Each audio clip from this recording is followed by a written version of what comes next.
All right, Steven, here's your performance review. Oh, I got a bug bite. Okay, hold on. Ooh, oh yeah, that feels good. Oh yeah, that feels good. Okay. I just want to start with March 19th, 2020.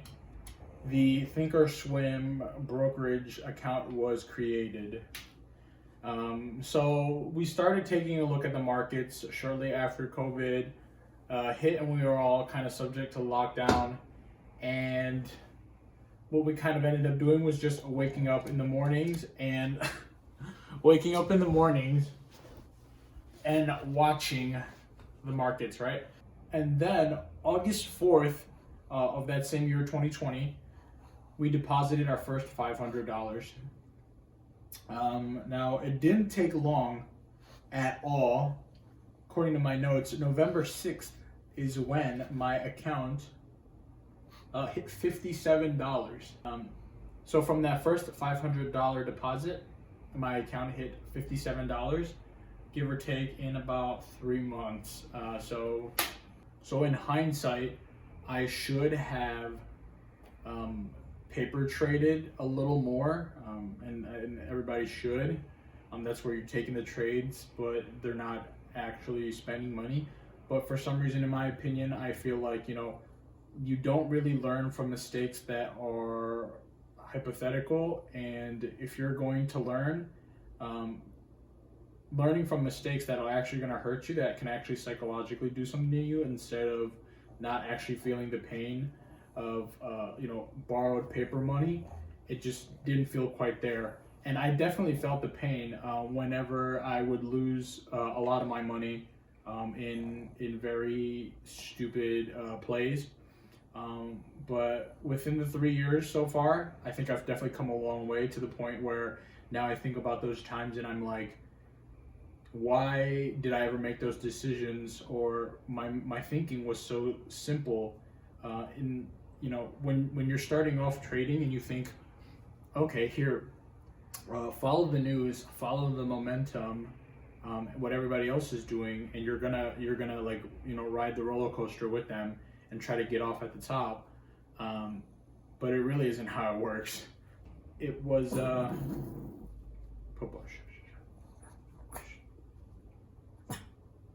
can't get it. I can't. So if you guys go back into my playlist, you can see that my first YouTube video for trading was in December 22nd. I literally graduated one day before. Technically my classes were all over, last exam taken.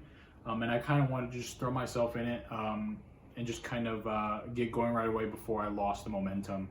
And I had told myself that January 1st I was going to take this full time, where I woke up every day. I literally would watch the markets and do my day trading, as well as monitoring my positions and learning the best I could. 9 to 5, well, in this case, 8:30 to 3. That was when it really kind of clicked for me. It's only been January, February, and now this is my 3rd month into my account, where I've started recording my progress again on this full time. Luckily for me, so far, I have been slowly growing my account. I wish I could have my account grow a little faster. For instance, my January performance, I did have a 33% return on my previous balance of the month before. The February performance, I did have a 11%. So a lot less compared to the month before, but it's never assured how you're going to perform in the markets. So with this 3-year anniversary of my brokerage account, and me taking this, me wanting this to become a career, I need to actually make this work.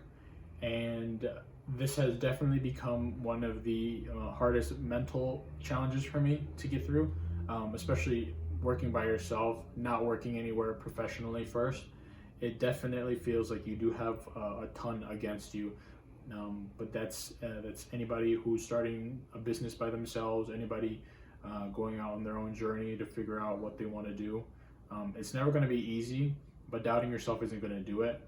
Worst case scenario is I come out of here with, if I lose all my money, I gave it a try and I learned a ton, and I know more than I did 3 years ago. Best case scenarios, I make a great career out of this that gives me the freedom of time and freedom financially as well, so I can not have to worry about money problems. With all that being said, I think I want to treat trading more like a job and not like a social experiment with the YouTube.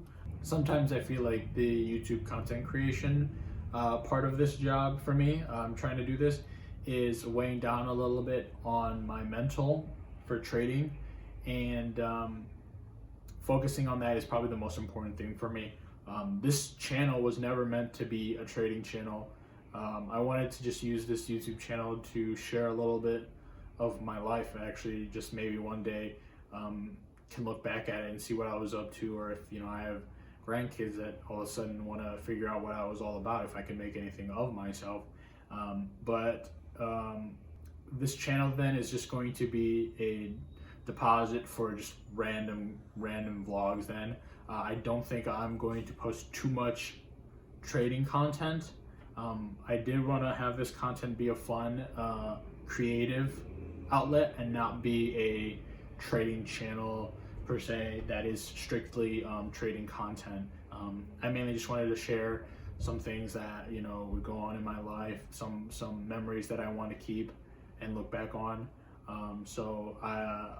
With this video will probably be somewhat an end to the day trading videos. I might post here and there an update on the career progress, right?